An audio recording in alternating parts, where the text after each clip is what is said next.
Hare Nama Hare Nama eva kevalam Kalo nasteva nasteva nasteva gatiranyata.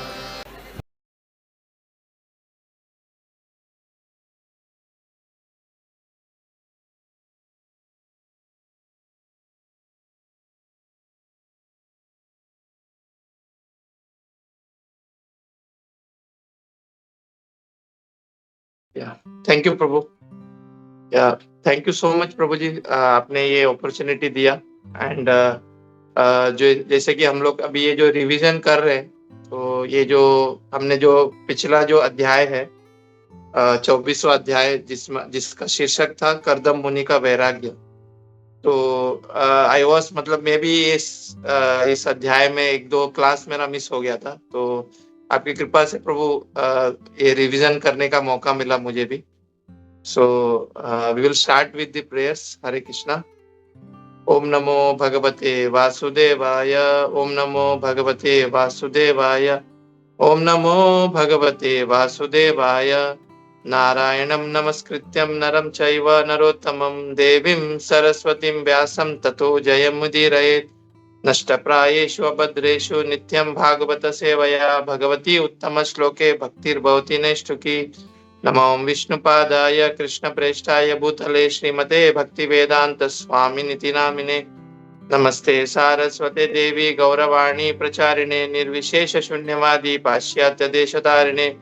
जय श्री कृष्ण चैतन्य प्रभु नित्यानंद श्री अद्वैत गदाधर श्रीवासादि गौर भक्त वृंदा। हरे कृष्णा कृष्ण कृष्णा हरे हरे, हरे राम राम राम हरे हरे। श्रील प्रभुपाद की जय। हरे कृष्ण महामंत्र की जय। हरे कृष्णा। सो जैसे कि हम हमेशा करते आते हैं कि जब भी हमारा कोई अध्याय समाप्त होता है तो हम उसका रिवीजन करते हैं, ताकि हमें पता चले कि हम आगे के जो अध्याय है उसमें हम क्या देखने वाले, तो वो कनेक्टिविटी रहता है। तो पिछला जो अध्याय है वी ऑलरेडी स्टार्टेड, मतलब हमने ऑलरेडी 25वां जो अध्याय उसको स्टार्ट कर लिया है। बट अगर हम पिछला जो अध्याय है, जिस अध्याय का जो शीर्षक है कर्दम मुनि का वैराग्य, तो ये जो 24वां जो अध्याय है इसमें हमने आधा जो भाग था इसको हमने कल कवर किया था एज अ रिवीजन के तौर पर।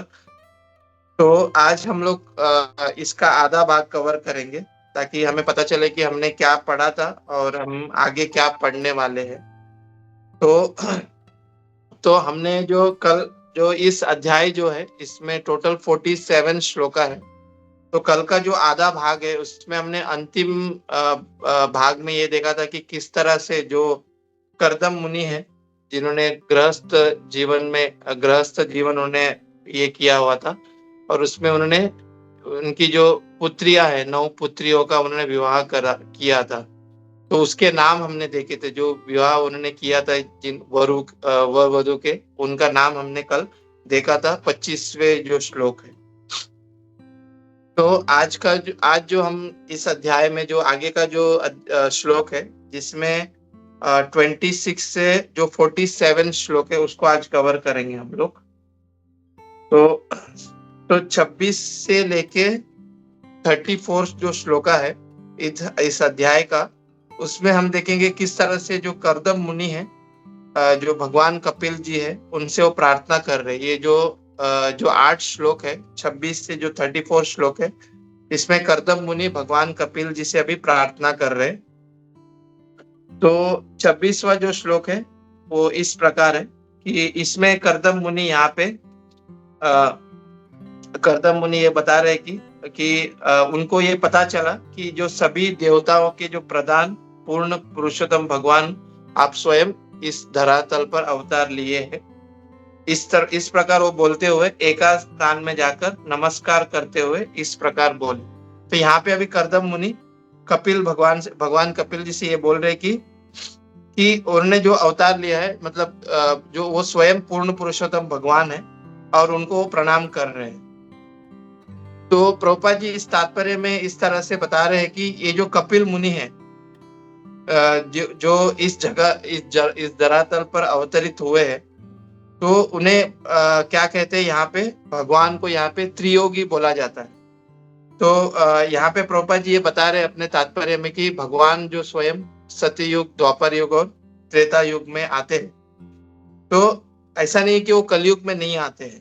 तो अगर हम प्रहलाद महाराज जी की शिक्षा पढ़ेंगे तो वहां पे इस तरह बताया जाता है कि भगवान इस कलयुग में एज अ चैतन्य महाप्रभु के रूप में अवतरित होते हैं, जो छन्न अवतार है। मतलब ये जो अवतार जो हम देखते हैं चैतन्य महाप्रभु का, वी नो दैट कि हम जब हम भक्ति में जुड़े उसके बाद ही हमें पता चला कि चैतन्य महाप्रभु कौन है। तो ये छन्न अवतार है जो कलयुग में इस धरातल पर आते हैं। और श्रीधर स्वामी जी जो है, जो हमारे आचार्य है, वो भी इस त्रियोगी के बारे में, मतलब इस त्रियोगी का मतलब बताते हैं। जैसे हमने अभी देखा कि त्रियोगी मतलब प्रभुपाद जी अपने तात्पर्य में बता रहे हैं कि जो भगवान जो है सतयुग, त्रेता युग, द्वापर युग में, हर युग में वो अवतरित होते हैं। तो उसी तरह से ये जो श्रीधर स्वामी जी भी इसका एक उदाहरण देते हैं कि त्रियोगी का मतलब क्या है। तो श्रीधर स्वामी जी इस तरह से बताते हैं कि जैसे भगवान के जो षड ऐश्वर्य है, भगवान के जो ऐश्वर्य जो है, 6 ऐश्वर्य है, उसको अगर हम ग्रुप में बांटते हैं 2-2 करके, तो उसको भी श्रीधर स्वामी जी बोलते हैं कि उसको भी त्रियोगी कहा जाता है। मतलब जो क्या बोलते हैं यहाँ पे, जो भगवान का जो ऐश्वर्य है वो जोड़ी में आता है 2-2 करके, तो उसको भी हम लोग यहाँ पे श्रीधर स्वामी जी बोलते हैं कि उसको भी त्रियोगी बताया जाता है। तो इस तरह से प्रभुपाद जी अपने तात्पर्य में बता रहे त्रियोगी का मतलब इस 26वें श्लोक में। फिर आगे 27वें श्लोक में कर्दम मुनि आगे बोल रहे हैं कि इस ब्रह्मांड के देवता लंबी अवधि के बाद कष्ट पड़े हुए इन आत्माओं पर प्रसन्न हुए, जो अपने कृत्य के कारण भौतिक बंधन में पड़े हुए। तो इस श्लोक में प्रभुपाद जी बहुत अच्छे से समझाते हैं कि किस तरह से ये जो जीव जो है, जो मतलब जो हमारे लाइफ में जो प्रॉब्लम आता है, वो मतलब ऐसे हम बुलाते नहीं है, बिकॉज हमने ऐसा शरीर धारण किया हुआ है, उसकी वजह से हमें ये प्रॉब्लम्स ऑटोमेटिकली आते हैं। तो प्रभुपाद जी अपने तात्पर्य में बताते हैं कि प्रभुपाद जी एग्जाम्पल जैसे जब जंगल में जब आग लगता है तो कोई वहां पे आग लगाने नहीं जाता है। जब जो जड़े है, जो वृक्ष के जड़े वो जब घर्षित होते हैं, उससे वो आग उत्पन्न होते हैं। तो उसी तरह से हमारे लाइफ में भी प्रॉब्लम ऑटोमेटिकली आते हैं हमारे कर्मों के हिसाब से। तो जिस तरह से जब जीव दुखी होते हैं, तो सभी लोग सभी जो देवतागण और ब्रह्मा जी स्वयं भगवान के पास आते हैं, और तब जाकर भगवान यहाँ पे अवतरित होते हैं। तो इस तरह से प्रभुपाद जी इस श्लोक में समझाते हैं कि जो देवतागण है, मतलब जो जीवों के जो दुख को देखकर वो स्वयं भगवान से प्रार्थना करते हैं, उसके वजह से भगवान कपिल जो मुनि जो है वो इस धरातल पर अवतरित हुए। फिर आगे के जो श्लोक है, अगर हम 28वें जब श्लोक में देखते हैं, या 28वें श्लोक में देखते हैं कि यहाँ पे बता रहे कि जो परिपक्व योगी जन जो योग समाधि में अनेक जन्म लेकर एकांत स्थान में रहकर भगवान के जो चरण कमल है उसको देखने का प्रयत्न करते हैं। तो यहाँ पे कर्दम मुनि जो है भगवान कपिल जी से बता रहे कि आपका जो मतलब आपको जो देखने, मतलब जो योगी जन है कितने वर्षों तक वो तपस्या करते, तब जाकर वो आपके चरण कमल को देखने का प्रयत्न करते हैं। तो यहाँ पे प्रभुपाद जी बहुत अच्छा यहाँ पे समझाते हैं कि जैसे कि भगवत गीता का जो श्लोक है, भवनाम जन्म नाम अंते, जो 7वें अध्याय का जो श्लोक है, उसमें क्या बताते हैं कि जो योगी जन है कितने सालों तक वो तपस्या करते हैं, उसके बाद उनको भगवान का दर्शन होता है, वो भी दुर्लभ है। तो यहाँ पे प्रभुपाद जी बता रहे हैं कि जो भक्त जो रहता है, जो प्रामाणिक जो भक्त रहता है, जो भक्ति में इतने उन्नत भक्त जो भक्ति करता है, उनको भगवान का दर्शन बहुत इजीली प्राप्त होता है।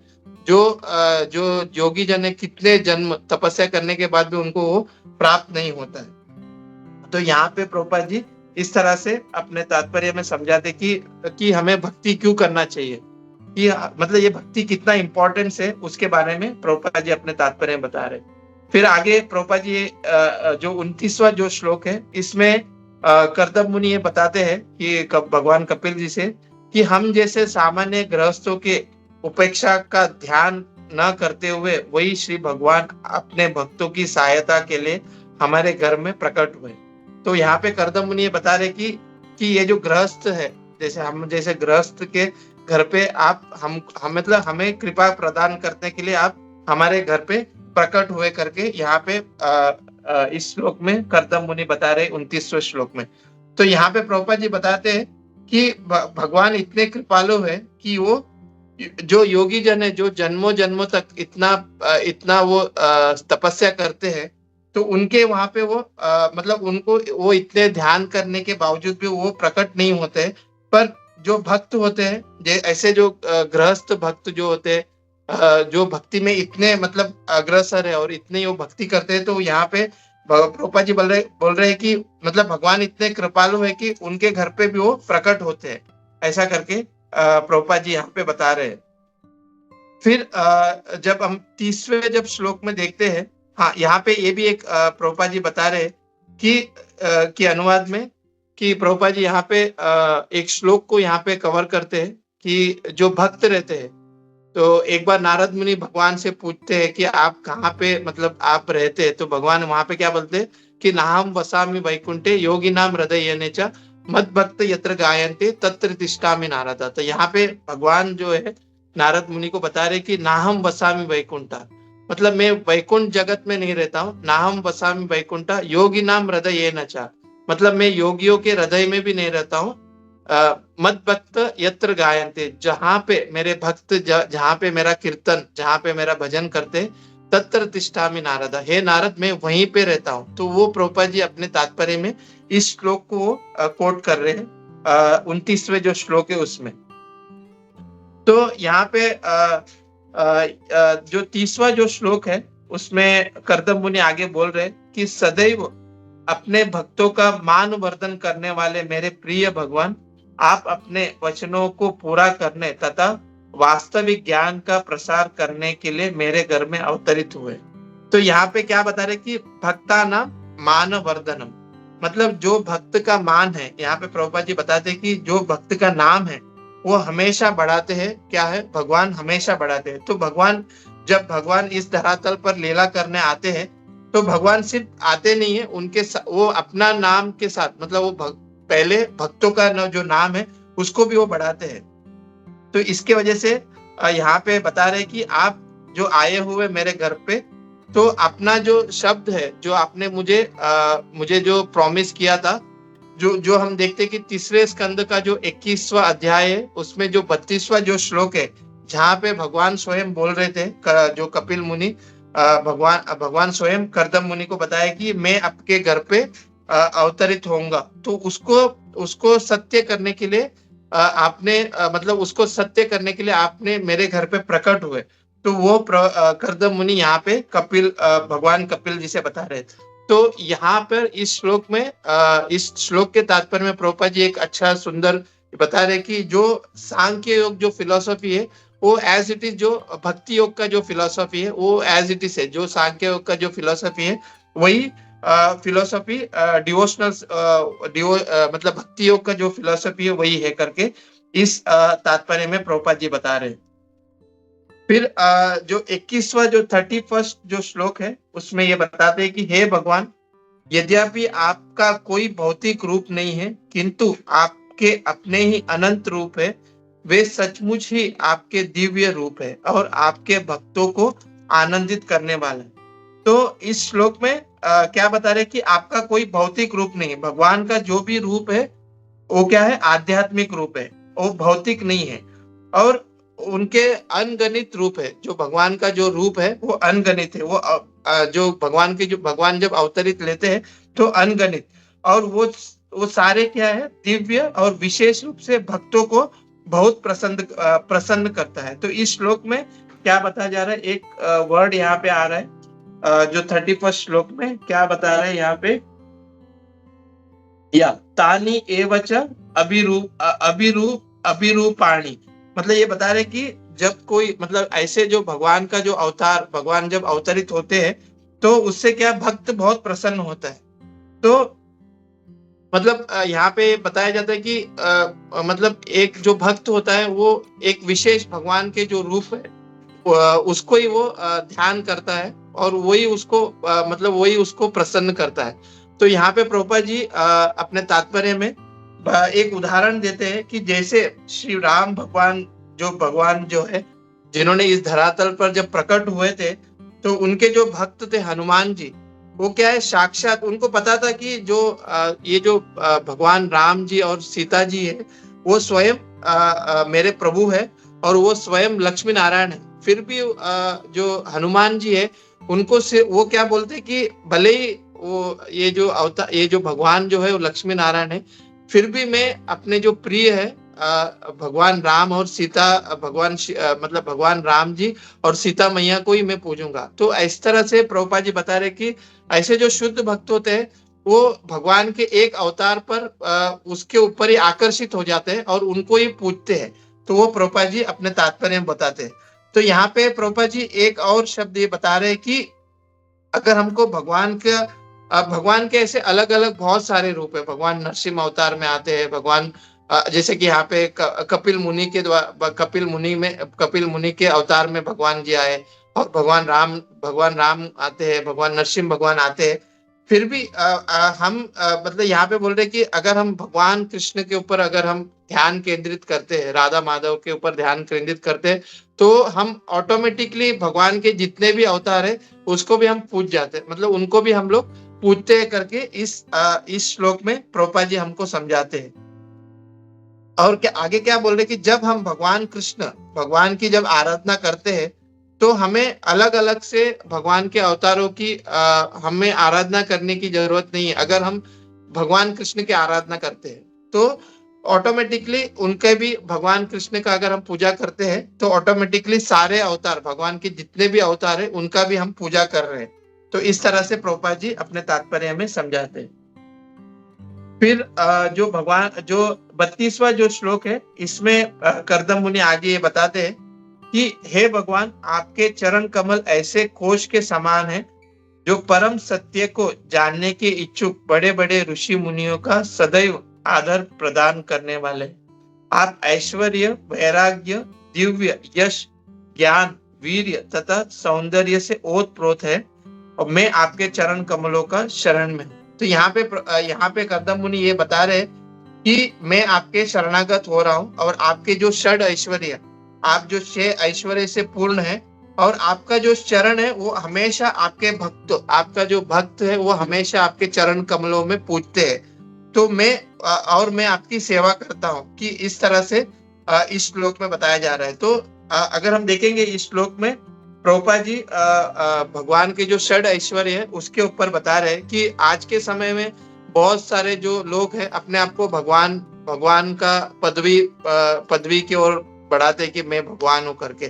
तो प्रभुपाद जी इस तात्पर्य में हमको ये समझाते हैं कि भगवान का जो 6 ऐश्वर्य है कि भगवान बहुत सुंदर है और मतलब भगवान यश मतलब बोलते हैं ना कि जितना बल मतलब हम देखते हैं कि आजकल कलयुग में लोग जादू करते हैं, मतलब भगवान ने उनको कुछ ना कुछ विशेष कला दिया है बट वो भगवान नहीं हो सकते। तो उसी तरह से प्रभुपाद जी अपने तात्पर्य में समझाते हैं कि सिर्फ भगवान जो है जो षड ऐश्वर्य से पूर्ण है, मतलब उनसे ऊपर कोई नहीं है। अगर कोई बल भी किसी व्यक्ति के पास है बट उनसे भी ऊपर अगर कोई है तो कौन है? भगवान कृष्ण है। तो इसके लिए प्रभुपाद जी अपने तात्पर्य में ये 6 ऐश्वर्य के बारे में प्रभुपाद जी अपने तात्पर्य में बताते हैं। फिर आगे का जो श्लोक है 33 का जो श्लोक है इसमें बता रहे हैं कि मैं कपिल के रूप में अवतरित होने वाले पूर्ण पुरुषोत्तम भगवान की शरण लेता हूँ। यहाँ पे कर्दम मुनि आगे बता रहे हैं और जो स्वतंत्र रूप से शक्तिमान तथा दिव्य है, जो परम पुरुष है तथा पदार्थ और काल को मिलाकर सबों के भगवान है, जो त्रिगुणमयी सभी ब्रह्मांड के पालन करता और प्रलय के पश्चात भौतिक प्रपक्षों को अपने में लीन कर लेते हैं। तो यहाँ पे कर्दम मुनि ये बता रहे कि आप जो अवतरित हुए हैं सर्वशक्तिमान है, दिव्य है, आपसे महतत्व हमने ये अगर हम पहले जो स्कंद से हम जब देखते आ रहे कि भगवान से ही सब कुछ उद्गम होता है, भगवान से ही महतत्व आते हैं, भगवान क्या है, काल है, और वही सृष्टि करता है, और वही जीवों के रचयिता है, और जब सृष्टि का संहार भी होता है तो उन्हीं में वो सब कुछ लीन होता है। तो मैं ऐसे पूर्ण पुरुषोत्तम भगवान का मैं शरण ग्रहण करता हूँ करके इस श्लोक में प्रभुपाद इस श्लोक में करदम मुनि बता रहे कपिल मुनि को, कपिल भगवान कपिल जी को। तो यहाँ पे प्रभुपाद जी एक बहुत अच्छा उदाहरण देते हैं कि भगवान जो है अलग अलग अवतार में आते हैं, पर जब हम भगवान जैसे कि शुकर रूप में है, तो इसका मतलब ये नहीं कि अगर हम जो भी रास्ते में अगर हम कोई शुकर को देखते तो हमको ये नहीं समझ जाते अरे भगवान तो शुकर रूप में आए, तो उनका हमें वहां पे कंपैरिजन नहीं करना चाहिए, बिकॉज भगवान का जो रूप है वो दिव्य है, भगवान मत्स्य अवतार में आए, तो हमें उससे कंपेयर नहीं करना चाहिए, बिकॉज ये जो भौतिक जगत में जो वस्तु है वो क्या है, वो क्या है, भौतिक है ना वो, बट भगवान का जो रूप है वो क्या दिव्य है। तो उस तरह से प्रभुपाद जी अपने तात्पर्य में समझाते हैं कि वी नेवर कंपेयर, मतलब हमें कभी कंपेयर नहीं करना चाहिए कि अगर हम कभी ऐसे शुक्र को देखते हैं तो हमको ये नहीं समझ आ रही भगवान यहाँ पे कैसे है, मतलब वो भी मतलब इतने गंदे स्थान पे, बट भगवान ऐसे नहीं, भगवान क्या है, भगवान का जो रूप है वो दिव्य है। तो वो प्रभुपाद जी अपने तात्पर्य में समझाते हैं।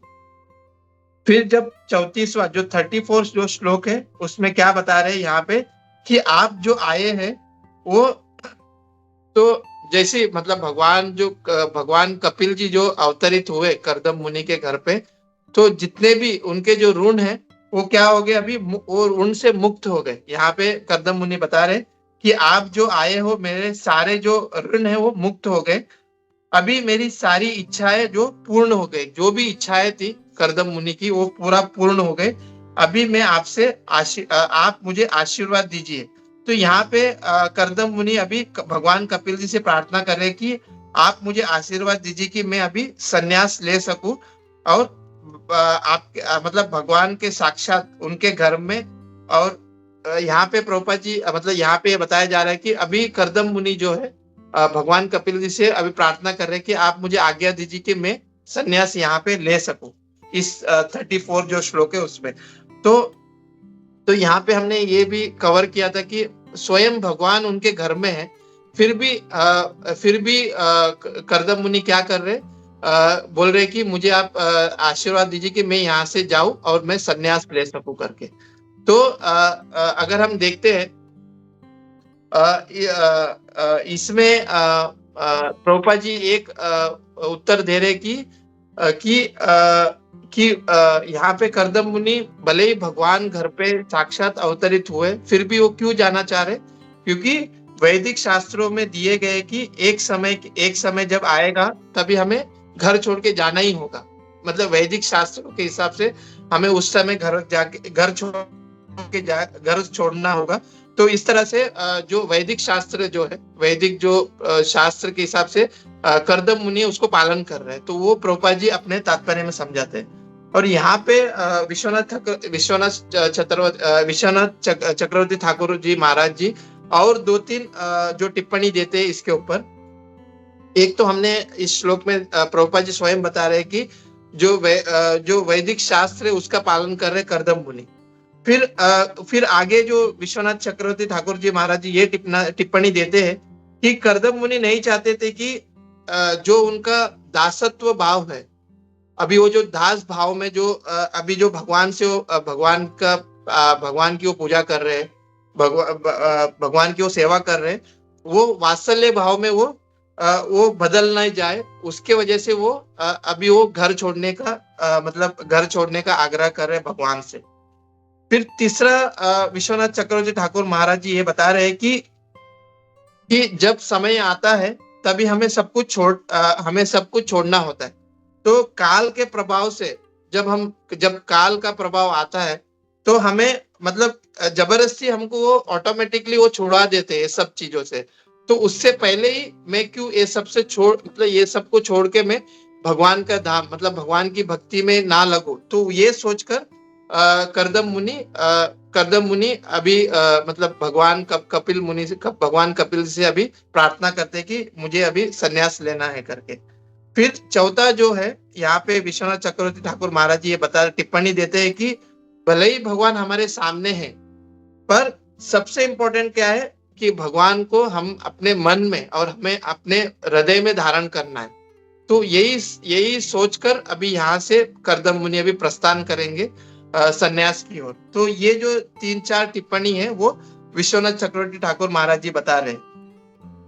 फिर यहाँ पे प्रभुपाद जी एक और भी बता रहे कि यहाँ पे बोलते हैं कि जो असली सन्यास जो सन्यासी जो है वो उसका असली सन्यासी का मतलब क्या है, वो प्रभुपाद जी अपने तात्पर्य में बोलते हैं कि जो भगवान कृष्ण की एकाग्र भक्ति करते हैं और पूरी तरह से भगवान पर निर्भर होते हैं, उसको ही सन्यास बोलते हैं। सिर्फ सैफरॉन कपड़ा पहनने से सन्यास नहीं होता है।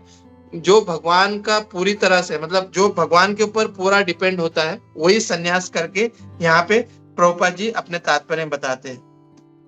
फिर यहाँ पे प्रभुपाद जी आगे ये भी बता रहे कि हाँ, यहाँ पे प्रभुपाद जी ये भी बता रहे कि कर्दम मुनि को ये भी चिंता था कि जब वो सन्यास ग्रहण करेंगे तो उनकी जो अर्धांगिनी जो है माता देवहूति, उनका क्या होगा, तो वो भी उनका चिंता था।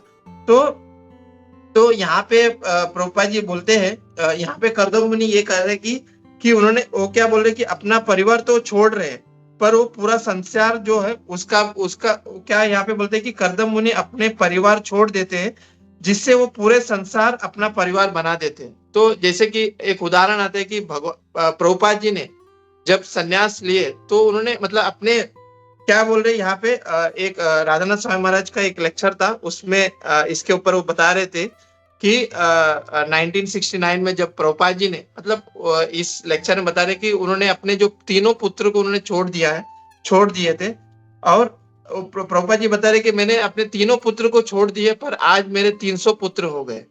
तो इस तरह से राधानाथ स्वामी महाराज जी ये बता रहे कि कर्दम मुनि भी भले ही उन्होंने अपना परिवार छोड़ दिया पर उन्होंने पूरा संसार को अपना परिवार बना लिया। तो यह एक मतलब इससे हमें पता चलता है कि हाउ मतलब कर्दम मुनि जो है मतलब कितने मतलब वो कितने उच्च स्तर के वो भक्ति कर रहे थे, वो हमको यहाँ पे पता चलता है। फिर प्रभुपाद जी आगे ये भी बोल रहे हैं कि सन्यास लेना मतलब कोई गलत कार्य नहीं है। अगर कोई शुद्ध प्रामाणिक तौर पर अगर भगवान की भक्ति करता है तो वो सन्यास ले सकता है। तो वो प्रभुपाद जी यहाँ पे बता रहे हैं। सिर्फ सन्यास बनने का मतलब वो मतलब पैसा इकट्ठा करना या अपना पालन पोषण करने के लिए नहीं होता है। वो पूरी तरह से वो क्या होना चाहिए, वो भगवान के ऊपर ही डिपेंड होना चाहिए। तो इसका मतलब ही सन्यास मतलब वो प्रभुपाद जी बता रहे हैं। तो प्रभुपाद जी यहाँ पे अपने तात्पर्य बोलते हैं कि 2 प्रकार के सन्यासी होते हैं, एक गोष्ठ्यानंद सन्यासी और एक भजनानंदी सन्यासी। तो भजनानंदी सन्यासी जो है वो प्रभुपाद जी अपने तात्पर्य बता रहे कि उसका नाम क्या है, आत्मानंदी। उसका दूसरा नाम प्रभुपाद जी अपने तात्पर्य बता रहे कि जो आत्मानंदी सन्यासी है वही भजनानंदी सन्यासी करके। तो प्रभुपाद जी जो बता रहे कि आत्मानंदी सन्यासी मतलब जो प्रचार नहीं करते हैं, सिर्फ और सिर्फ मतलब भगवान के ध्यान कर भगवान की भक्ति कर रहे। तो यहाँ पे जो कर्दम मुनि जो है वो आत्मानंदी है, मतलब वो क्या कर रहे, सब कुछ छोड़कर मतलब भगवान की भक्ति में अग्रसर हो रहे, तो उनको आत्मानंदी बता रहे। बट दूसरा जो सबसे श्रेष्ठ को है गोष्ठ्यानंदी सन्यासी मतलब क्या है, वो सिर्फ और सिर्फ प्रचार कार्य में लगता है।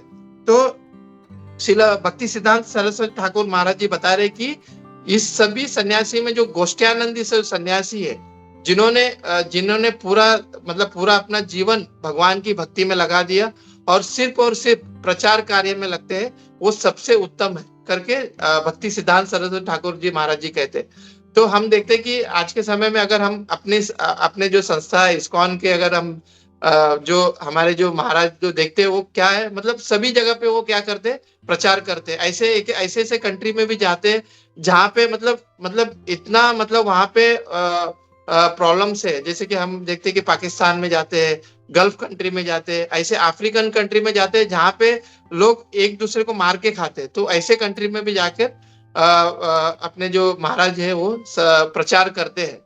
तो भक्ति सिद्धांत सरस्वती ठाकुर महाराज जी यही बता रहे कि जो ऐसे जो सन्यासी है, जो ऐसे गोष्ठानंद जो सन्यासी है, जो सिर्फ और सिर्फ प्रचार कार्य में लगते हैं, ऐसे जो सन्यासी वो बहुत उत्तम है करके बता रहे हैं।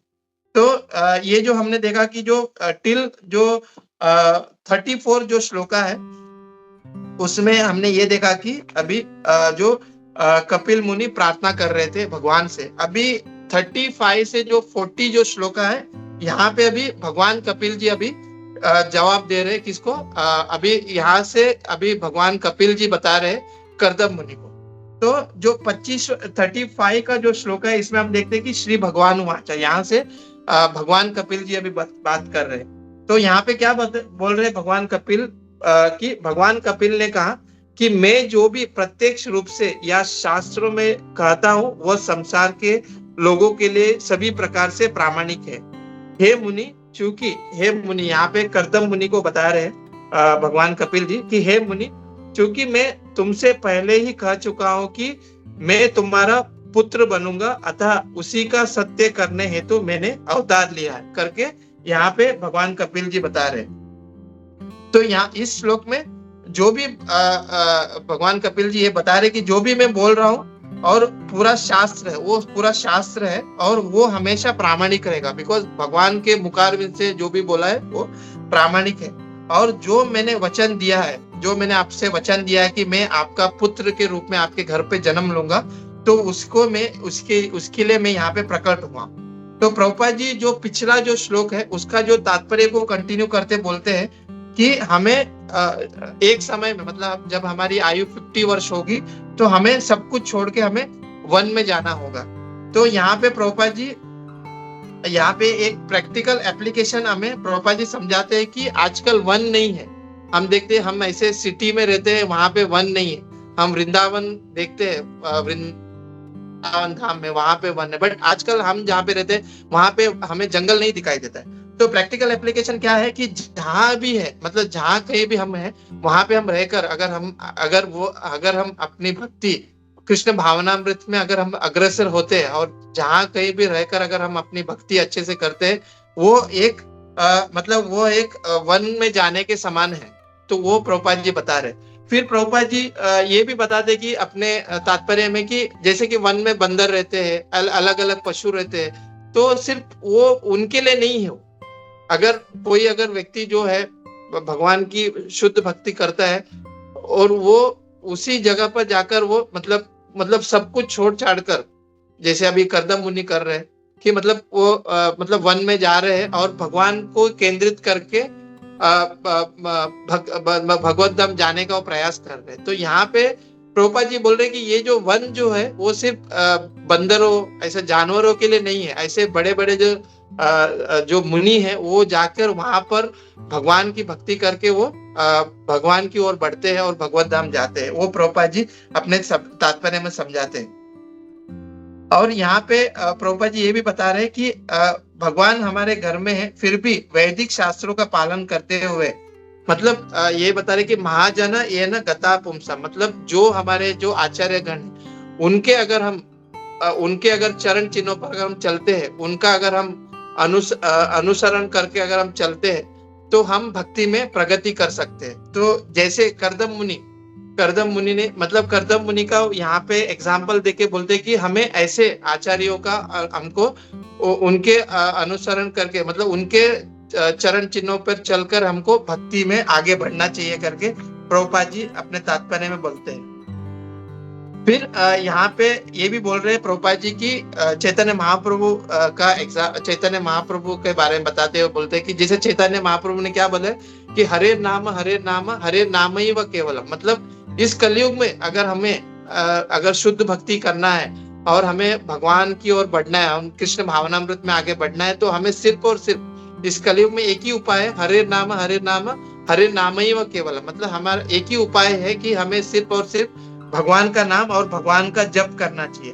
जब हम भगवान का जप करेंगे तब सिर्फ और सिर्फ भगवान का कीर्तन भजन में हम जप करेंगे और हम भगवान का कीर्तन करेंगे, तब जाकर हम मतलब हम भक्ति में अग्रसर हो सकते करके प्रभुपाद जी अपने तात्पर्य में बताते हैं। और प्रभुपाद जी यहाँ पे अपने तात्पर्य में ये भी बता रहे कि कलयुग में सुनना सबसे ज्यादा आवश्यक है। कि हम प्रभुपाद जी ये बता रहे कि भगवान का कथन और भगवान का जप सुनना ये बहुत आवश्यक है, क्योंकि स्मरण करते हैं, हम स्मरण करते हैं तो हमारा मन भटक सकता है। व्हेन वी मतलब हम जब भगवान की और जब हम स्मरण करते हैं, जब हम फोकस करते हैं, तब हमारा मन भटक सकता है। पर हम ध्यान पूर्वक अगर जब हम भगवान का कथन श्रवण करेंगे, भगवान का जब को हम सुनेंगे, तो तब हम मतलब हम ज्यादा फोकस हो सकते हैं। तो वो प्रभुपाद जी अपने तात्पर्य में ये बता रहे हैं कि कलयुग में सबसे ज्यादा है कि सुनना बहुत इंपॉर्टेंट है। जब हम इसके लिए देखते हैं ना कि जब भी हम ऐसे हमारे जब हमारे सीनियर डिवोटी और जब महाराज लोग बोलते कि जब आप जप करते हो तो आपको सुनना चाहिए। सिर्फ और सिर्फ ऐसा नहीं कि हम जप कर रहे हैं और हमारा मन हम ये कर रहे कि भाई हम भगवान को सोचते सोचते हम जप कर रहे हैं। उससे सबसे ज्यादा है कि जो भगवान का नाम है उसको हमको सुनना चाहिए। तो प्रभुपाद जी अपने तात्पर्य यही बोल रहे कि स्मरण से ज्यादा हमें सुनने की बहुत जरूरत है। वो प्रभुपाद जी अपने तात्पर्य में बताते हैं। फिर आगे जो 36 और जो 37 जो श्लोका है उसमें प्रभुपाद जी उसमें भगवान कपिल जी ये बता रहे कि इस संसार में मेरे प्राकट्य विशेष रूप से सांख्य दर्शन का प्रतिपादन करने के लिए हुआ है। यह दर्शन उन व्यक्तियों द्वारा आत्म साक्षात्कार हेतु परम सहज है जो अनावश्यक भौतिक कामनाओं के बंधन से मुक्ति चाहते हैं। तो यहाँ पे प्रभुपाद जी ये बता रहे हैं, इस दो श्लोक है 36 और जो 37 जो श्लोक है, इसमें भगवान कपिल जी कर्दम मुनि को बताते हैं हमारे लिए कि ये जो दुख है, ये जो जीव जो है वो इस भवसागर में फंसे हुए हैं, तो उन्हें क्या करना चाहिए कि अगर उसको इस दुख से अगर उनको निकलना है तो उनको क्या करना होगा, सिर्फ और सिर्फ भगवान की भक्ति करना होगा। तो वही भगवान कपिल जी यहाँ पे कर्दम मुनि को समझा रहे हैं कि उन्हें क्या करना होगा कि अगर वो भगवान की भक्ति करते तभी जाकर वो इस दुख से, इस माया से, इस भ्रम से, इस तमोगुण जो हम जो इस जीव जो इसमें फंसे हुए उससे वो मुक्त हो सकते करके यहाँ पे बता रहे हैं। फिर यहाँ पे इस श्लोक के बीच में अगर हम देखेंगे 38 से जो 40 जो श्लोक है उसमें यहाँ पे भगवान कपिल जी जो है कर्दम मुनि को शिक्षा दे रहे। तो वो क्या शिक्षा दे रहे इस 38 से जो 40 श्लोक में, कि यहाँ पे वर्णन आया कि बहुत मुश्किल है इससे विजय प्राप्त करना। किससे विजय प्राप्त करना? तो प्रभुपाद जी समझा रहे कि मृत्यु से विजय प्राप्त करना बहुत मुश्किल है। और अगर हमको भगवत धाम जाना है तो हमको क्या करना होगा कि हम मतलब हमें जो भगवान ने जो इस शरीर हमको जो प्रदान किया हुआ है उसका असली गोल क्या है, तो वो प्रभुपाद जी इस तात्पर्य में समझाते हैं। भगवत गीता का श्लोक को कोट करते हुए क्या बोलते हैं कि मन मना भव मत भक्तो, मतलब हमें क्या करना चाहिए, सिर्फ और सिर्फ we have so many choice, हमारे पास बहुत सारे चॉइस है। अगर हम ऐसे बहुत सारे देवी देवताओं के पास भी जा सकते हैं, तो पर यहाँ पे प्रभुपाद जी ये बता रहे अपने इस श्लोक के तात्पर्य में कि मन मना भव मत भक्तो, हमें सिर्फ और सिर्फ जो भगवान कृष्ण भगवत गीता में कहते हैं कि हमें सिर्फ और सिर्फ भगवान की भक्ति करना होगा, तब जाकर हम इससे हम मुक्त हो सकते करके प्रभुपाद जी अपने तात्पर्य में बता रहे। फिर कपिल मुनि अभी क्या कर रहे, कर्दम मुनि को आशीर्वाद दे रहे और अभी वो क्या बोल रहे कि अभी आप संन्यास ले सकते करके कपिल मुनि कर्दम मुनि को बताते, भगवान कपिल जी कर्दम मुनि को बताते कि आप मेरे पूजा करते हैं मुझे प्राप्त करेंगे और ऐसे में आशीर्वाद देता हूं करके यहाँ पे जो भगवान कपिल जी है कर्दम मुनि से बोल रहे। तो यहाँ पे एक वर्ड आया हुआ है, अगर हम देखेंगे 39 श्लोक है उसमें एक वर्ड आया हुआ है। यहाँ पे क्या बोल रहे शूद्र नयम। तो इसका मतलब यहाँ पे प्रभुपाद जी अपने अगर इंग्लिश का जो भागवतम है उसमें लिखते हैं कि it's very difficult to overcome, मतलब इस जन्म मृत्यु के जो चक्र है उससे निकलना बहुत डिफिकल्ट है। तो यही प्रभुपाद जी अपने तात्पर्य में समझाते हैं कि हम कैसे निकल सकते हैं जब हम भगवान को, मतलब भगवान को अपने लाइफ में लेके आएंगे, मतलब हम भगवान की जब भक्ति करेंगे तब जाकर हम इससे बाहर निकल सकते करके प्रभुपाद जी अपने तात्पर्य में समझाते हैं। फिर आगे भगवान कपिल जी बता रहे कि आप मुझे आपके हृदय में परमात्मा के रूप में देखेंगे। यहाँ पे भगवान कपिल जी करदम मुनि को ये बोल रहे कि किस तरह से आप मेरा दर्शन कर पाएंगे। तो यहाँ पे बोल रहे कि आप जो है आपके हृदय में परमात्मा के रूप में मैं दिखूंगा और आप मुझे पूरी तरह से प्राप्त कर पाएंगे, भय और दुख से आप फ्री हो जाएंगे। तो यहाँ पे भगवान स्वयं कपिल करदम मुनि को बोल रहे कि आप दुख से और भय से आप पूर्ण रूप से मुक्त हो जाएंगे करके यहाँ पे बता रहे। तो फिर भगवान कपिल जी करदम मुनि को ये भी आश्वासन दे रहे कि ये जो ज्ञान है मैं आपकी जो पत्नी है, जो मेरी माता है, उनको भी मैं प्रदान करूंगा जिससे वो भी भगवत धाम जा सके। तो ऐसा आश्वासन भगवान कपिल जी करदम मुनि को बता रहे। फिर जो 41 जो श्लोक है, ओके, अभी ये जो लास्ट जो पार्ट है अगर हम देखते हैं 41 से जो 47 जो श्लोक है, ये इस जो अध्याय है करदम मुनि का वैराग्य है, इसका एकदम लास्ट पार्ट है। मतलब बोलते हैं ना कि ना, जब हम नॉर्मली हम देखते हैं स्कूल में जब हम कोई भी अगर कविता लिखते हैं या कुछ भी प्रसंग लिखते हैं तो उसका जो लास्ट पार्ट है उसके ऊपर ही हम उस कविता या उस अध्याय का हम लोग शीर्षक रखते हैं। तो ये जो लास्ट जो पार्ट है, ये जो 41 से जो 47 श्लोका है, जिसमें इस श्लोक से ही हमने देखा कि ये जो अध्याय का जो शीर्षक है वो क्या है, करदम मुनि का वैराग्य है। ये जो लास्ट पार्ट है इससे हम देख सकते हैं कि ये जो पूरा जो अध्याय है इसका जो शीर्षक है इस जो 7 श्लोक है इसमें कवर हो रहा है। तो यहाँ पे करदम मुनि का जो वैराग्य है और वो जो कैसे भगवान का धाम प्राप्त किए उसका यहाँ पे वर्णन करते हैं।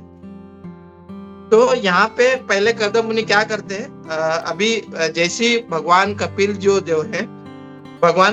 जो है जैसे उन्होंने जो भी ज्ञान प्राप्त किया, अभी उन्होंने करदम मुनि को बता रहे कि अभी आप संन्यास ले सकते हो करके बताया।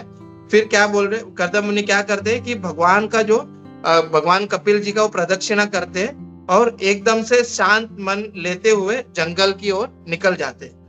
तो यहाँ पे हम एक शिक्षा ये देख सकते कि जो प्रदक्षिणा जो करना है वो भक्ति योग में कितना इंपॉर्टेंट है, वो हम यहाँ पे देख सकते हैं कि जब हम देखते हैं कि जब कभी भी हम मंदिर जाते हैं और जब भी हम भगवान का दर्शन करते हैं तो वहां पे हम देखते हैं कि जो सारे जो भक्त है जब भी दर्शन करते हैं फिर वो क्या करते हैं, भगवान का प्रदक्षिणा करते हैं। तो हम हर एक मंदिर में देखेंगे जहां पर भी जो प्रामाणिक जो मंदिर है वहां पे हम देखते हैं कि जहाँ भगवान का दर्शन के आजू बाजू में वो प्रदक्षिणा करने का व्यवस्था होता है। तो ये हमको यहाँ से शिक्षा मिलती है कि जब कभी भी हम भगवान का जब दर्शन करते हैं तो हमें डेफिनेटली प्रदक्षिणा करना होता है करके यहाँ इससे हमको ये शिक्षा मिलती है। इवन हम कृष्णा बुक में भी जब देखते हैं कि जब भगवान जो है मुचकुंद को जब उन्होंने दर्शन दिया, जब वो लीला हो रही थी तो उन्होंने भी वही किया। जब मुचकुंद जी ने जब भगवान का जब दर्शन किया और उन्होंने क्या किया, उन्होंने उनका प्रदक्षिणा किया, फिर वो वहां से निकल गए। तो प्रदक्षिणा जो है वो भी भक्ति का एक बहुत बड़ा अंग है।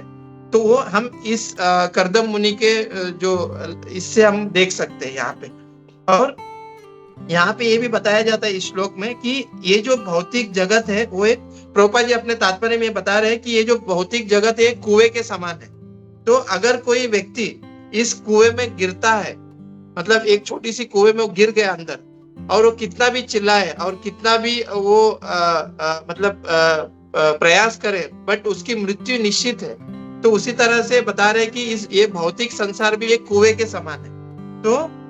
तो इससे निकलना है तो क्या बता रहे, तो यहाँ पे बता रहे कि अगर कोई भक्त या कोई गुरु या कोई साधु जब तक हमारे लाइफ में नहीं आते तब तक हम इस भौतिक संसार, ये जो भौतिक संसार जैसा कुआं है, इससे हम निकल नहीं सकते। तो प्रभुपाद जी यहाँ पे क्लियर कट बता रहे हैं अपने तात्पर्य में कि जब तक अगर हमको इस भौतिक संसार से निकलना है और इस हमारे जो भी अपने जो मन में जो इच्छा है उससे हमको ऊपर उठना है, जैसे करदम मुनि अपने लाइफ से दिखा रहे, तो हमारे लाइफ में या तो भक्त को या तो गुरु या एक साधु को हमको अपने लाइफ में जोड़ना होगा, तब जाकर हम इस भौतिक संसारी रूप में कुएं से हम निकल सकते करके प्रभुपाद जी अपने तात्पर्य में क्लियर कट ये 41 जो श्लोका है उसमें बता रहे।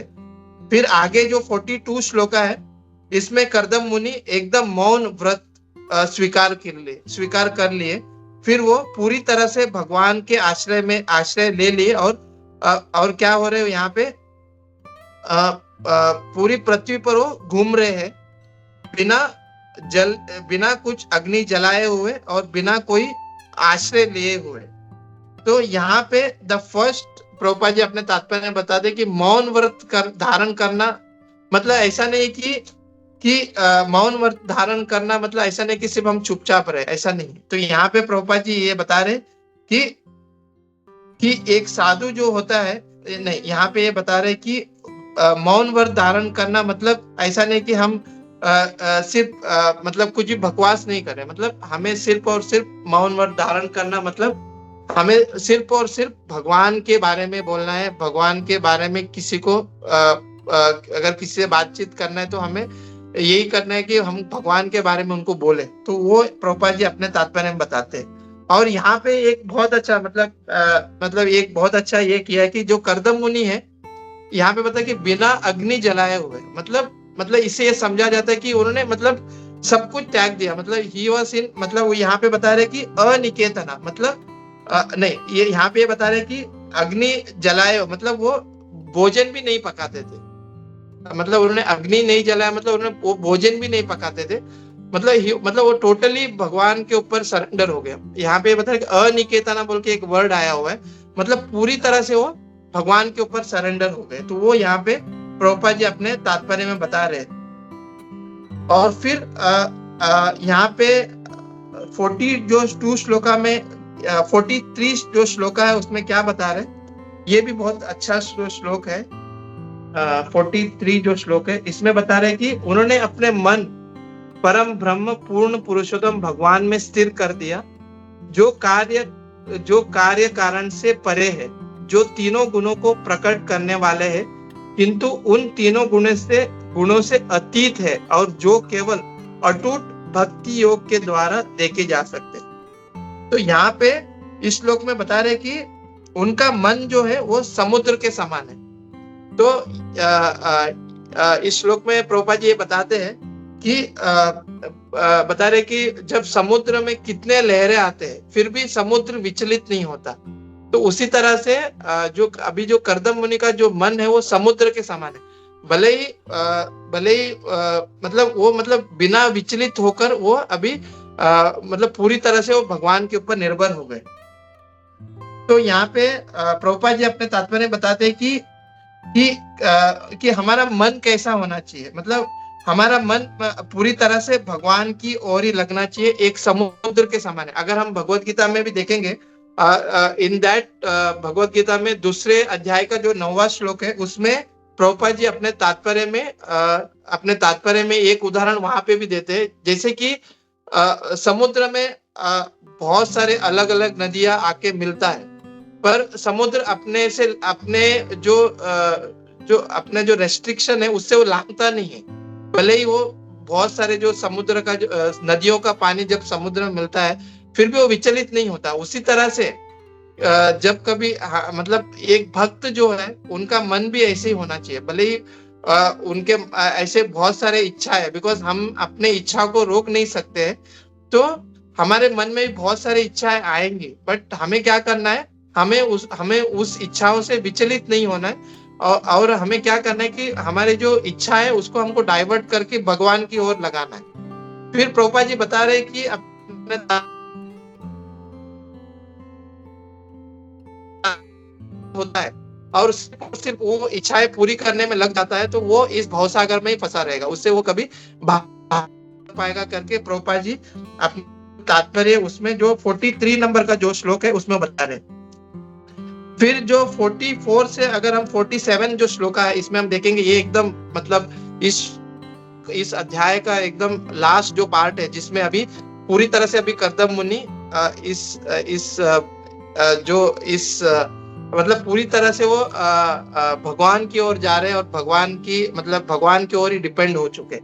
मतलब ये जब श्लोक पढ़ा मैंने तो इट वाज अमेजिंग, जब प्रभुपाद जी लिखते हैं कि यहाँ पे बता रहे कि हम जो जितना हम कृष्ण भावनामृत में मानसिक रूप से मतलब भगवान की चीज, मतलब हम अगर भक्ति में अगर भगवान के चरण में ध्यान करेंगे तो हम किसी भी चीज से विचलित नहीं होंगे। मतलब यहाँ पे प्रभुपाद जी बता रहे कि जब हम, प्रभुपाद जी अपने तात्पर्य बता रहे कर्दम मुनि के द्वारा कि जब हम भगवान के चरण कमल में अगर हमारा मन केंद्रित करते हैं तो हम किसी भी चीज से विचलित नहीं होंगे करके प्रभुपाद जी अपने तात्पर्य बता रहे। और यहाँ पे कर्दम मुनि जो है पूरी तरह से मुक्त हो गए और भौतिक जीवन से वो छूट गए और भक्ति में स्थिर होकर पूरी तरह से वो भगवान पर ध्यान लगाने लगे और भगवान को अपने हृदय में उन्होंने देखा। तो यहाँ पे अगर देखते हैं जो पिछला जो 2-3 श्लोक पहले भगवान कपिल जी जो थे स्वयं कर्दम मुनि को बोले कि वो क्या करेंगे, उनके हृदय में उनको दिखाई देंगे। तो यहाँ पे जो 45 जो 6 और 7 श्लोक है, 45 to 7 श्लोक है, इसके बीच में प्रभुपाद जी ये बता रहे हैं कि जो कर्दम मुनि है वो कर्दम मुनि ने भगवान का साक्षात्कार कैसे किया। उन्होंने स्वयं अपने हृदय में भगवान को शिरोदक्षाई रूप में उन्होंने भगवान का दर्शन किया करके प्रभुपाद जी अपने तात्पर्य बताते हैं। इवन उन्होंने भगवान का जो कारण दक्षाई रूप है उसका भी उन्होंने यहाँ पे दर्शन किया। और फिर प्रभुपाद जी बोलते हैं कि यहाँ पे प्रभुपाद जी ये बताते हैं कि जो 3 प्रकार के जो भक्त है, नियोफाइट डिवोटी, और जो 3 प्रकार के जो भक्त है उसका वो यहाँ पे प्रभुपाद जी यहाँ पे वर्णन देते हैं कि जो नियोफाइट डिवोटी है वो हमेशा क्या करते हैं, मंदिर में, मतलब वो सिर्फ और सिर्फ क्या उनका विचार क्या है कि भगवान सिर्फ मंदिर में है। वो नियोफाइट डिवोटी का लक्षण है। वो दूसरे कहीं वो भगवान या भगवान के भक्त को नहीं देखते। पर हम जैसे जो भक्त है जो अभी इतने सालों से भक्ति कर रहे हैं, वो क्या करते हैं कि सभी जगह पे वो भक्तों से आदान प्रदान भी करते हैं, भगवान का कीर्तन करते हैं, भगवान का दर्शन करते हैं मंदिर में जाकर। वो सभी प्रकार से ये सब चीजें करते हैं। और जो शुद्ध भक्त है वो हर तरह क्या करते हैं, भगवान को ही देखते हैं। तो ये जो 3 प्रकार के जो भक्त है उसके बारे में प्रभुपाद जी अपने तात्पर्य बताते हैं। फिर आगे जो लास्ट जो श्लोक है इसमें क्या बोल रहे कि वो पूरी तरह से उनकी जो भी इच्छा है और जो भी उनके जो भावना है उससे वो मुक्त हो गए कर्दम मुनि यहाँ पर, और सबको समान समझने लग गए। मतलब एक जो शुद्ध भक्त का जो लक्षण है वो उनके चरित्र से दिखता है यहाँ पे, और वो भक्ति की ओर बढ़ते हुए वो भगवत धाम में प्रवेश किए करके ये जो 47 जो श्लोक है कर्दम मुनि का जो वैराग्य है वो यहाँ पे समाप्त होता है। फिर जब हम आगे का जो श्लोक देखेंगे, जो दूसरा आगे का जो अध्याय है जिसमें अभी क्या कर रहे हैं, जो कपिल मुनि है, जो कर्दम मुनि का जो चिंता था कि जब मैं संन्यास लूंगा और यहाँ से जब चला जाऊंगा तो मेरी जो अर्धांगिनी है माता देवहूति, उनका क्या होगा, वही आगे यहाँ पे बढ़ेगा। जो आगे का जो 25वां जो अध्याय है, यहाँ पे अभी जो भगवान कपिल जो है उनकी जो माता है देवहूति माता, उनको यहाँ पे शिक्षा प्रदान कर रहे हैं। तो वही हम इस आगे के जो अध्याय है, ये भी बहुत सुंदर अध्याय है, उसका शीर्षक है भक्ति योग की महिमा। वो हम इस अध्याय में देखेंगे किस तरह से भगवान कपिल जो है माता देवहूति को अभी शिक्षा प्रदान कर रहे हैं। जो उन्होंने कर्दम मुनि को उन्होंने प्रॉमिस किया था कि मैं आपकी जो पत्नी है और जो मेरी माता है उनको भी भगवत धाम लेके जाऊंगा। तो वो इस अध्याय में हम देखेंगे, जो हम अध्याय भी शुरू किया। तो यहीं पे इस अध्याय का समाप्त होता है, ये जो कर्दम मुनि का जो वैराग्य है। हरे कृष्णा। सो यहीं पे मैं अपनी वाणी को विराम दूंगा। आई ट्राइड कि मैं कवर कर सकूं। ऑलरेडी आई वॉज अपसेंट, मैं बीच में 1-2 श्लोक मिस हो गया था। बट मैंने प्रयत्न किया कि जो कुछ मैंने पढ़ा वो यहाँ पे कवर कर सकूं, जो सभी आप लोग के आशीर्वाद से। तो मैं अपनी वाणी को यहीं पे विराम देता हूँ। हरे कृष्णा। श्रील प्रभुपाद की जय। गुरु महाराज की जय। हरे कृष्णा। श्रीमद् भागवतम की जय। Hare Krishna. Thank you so much प्रभु, आपने ये अपॉर्चुनिटी दिया ताकि मेरी भी एक रिवीजन हो गई। बिकॉज जब 25वां जब अध्याय जब मैंने अटेंड किया था, इट वाज ऑन सेकंड और थर्ड श्लोका। तो मुझे भी पता नहीं चल रहा था कि ये अध्याय कैसे स्टार्ट हुआ, ये जो भक्ति योग का। Because we are in Kardam मुनि के वैराग्य, तो आपके वजह से मुझे ये लिंक पता चला कि अभी भगवान कपिल जी जो है अपने माता देवहूति को यहाँ पे शिक्षा प्रदान कर रहे भक्ति योग का। तो थैंक यू सो मच प्रभु, आपने ये अपॉर्चुनिटी दी। हरे कृष्णा। श्रील प्रभुपाद की जय। थैंक्स टू यू प्रभु, बहुत अच्छे से समराइज किया। और ये थोड़ा सा सिस्टमेटिक हम लोग ने प्लानिंग किया है कि थोड़ा सा इसका रिवीजन भी करें, क्योंकि नॉर्मली होता है ऐसा कि हम लोग थोड़ा कुछ पढ़ते हैं आगे का तो पीछे का भूल जाते हैं, तो समराइजेशन में थोड़ा सा कवर हो जाता है। तो it is beneficial to everybody, सबके लिए। मेरे लिए भी बहुत मुझे अच्छा लगता है, क्योंकि जब फिर याद आता है यहाँ पे ये हुआ था, यहाँ पे ये हुआ था, और जो सुनने वाले हैं उन्होंने भी कहीं पे कोई मिस किया है तो उनके लिए भी पूरा रिवीजन हो जाता है, और अब आगे क्या होने वाला है वो कनेक्शन मिल जाता है हम लोगों को। तो इसके लिए हम लोगों ने ये एक समराइजेशन कर रहे हैं हम लोग। सो थैंक यू, बहुत अच्छा समराइज किया। और बहुत अच्छे से जो मदन सुंदर प्रभु जी ने, जो श्री विश्वनाथ चक्रवर्ती ठाकुर महाराज जी का जो कमेंट्री था वो भी तुमने ऐड किया कि कर्दम मुनि क्यों जो है वो भगवान घर में है, लेकिन फिर भी भगवान को छोड़ के वो भगवान को ढूंढने के लिए जा रहे हैं। Why is that? So very nicely you covered that also. और सारा जो था श्री विश्वनाथ चक्रवर्ती ठाकुर जी महाराज जी का जो भी कमेंट्री था वो तुमने कवर किया। मेरा खाली एक क्वेश्चन था कि जब भजनानंदी और गोष्ठियानंदी का जब तुम बोल रहे थे तो यू सेड कि भजनानंदी एंड गोष्ठियानंदी बोथ आर सेम। तो हाउ इज दैट? वो खाली पूछना था मुझे। थैंक यू प्रभु। हरे कृष्ण। सॉरी प्रभु, या एक्चुअली बाय मिस्टेक मैंने बोल दिया लगता है प्रभु, बट बोथ आर डिफरेंट। जो गोष्ठियानंदी है वो जो प्रचार करते हैं वो गोष्ठियानंदी है, और भजनानंदी जो प्रभुपाद जी अपने तात्पर्य में उनका नाम लिखा है आत्मानंदी। मतलब ही इज ओनली कॉन्सेंट्रेट कि वो भगवान की मतलब भगवान की सिर्फ वो भक्ति करे, मतलब वो प्रचार नहीं करते। जैसे हम कर्दम मुनि जो देखते हैं वो ही इज आत्मानंदी या भजनानंदी है, जो अभी संन्यास लेके भगवान की भक्ति कर रहे। सॉरी प्रभु, मैंने शायद वो दोनों सेम बोल दिया। ओके नहीं वही मैं बोला कि यार दोनों दो अलग टाइप है, तो बोला दोनों सेम कैसे हो गए, तो I just was wondering. So thank you for the clarification. इसमें यही है कि मतलब अगर हम लोग अच्छे से श्रवण भी करें तो हम लोग जो है अपने जो डाउट्स है वो क्लियर हो जाते हैं। So thank you for that. और किसी भक्त का कोई टीका टिप्पणी नहीं है, कोई क्वेश्चंस एडिशनल पॉइंट्स नहीं है, तो विल स्टॉप हियर। और कल से फिर हम लोग जो है अपना श्रीमद् भागवतम का 25वां अध्याय आगे कंटिन्यू करेंगे। बहुत बहुत धन्यवाद। ग्रंथराज श्रीमद् भागवतम की जय। श्रील प्रभुपाद की जय। इस्कॉन गुरुवृंद की जय। सभी उपस्थित भक्तवृंद की जय। थैंक यू प्रभु। हरे कृष्णा।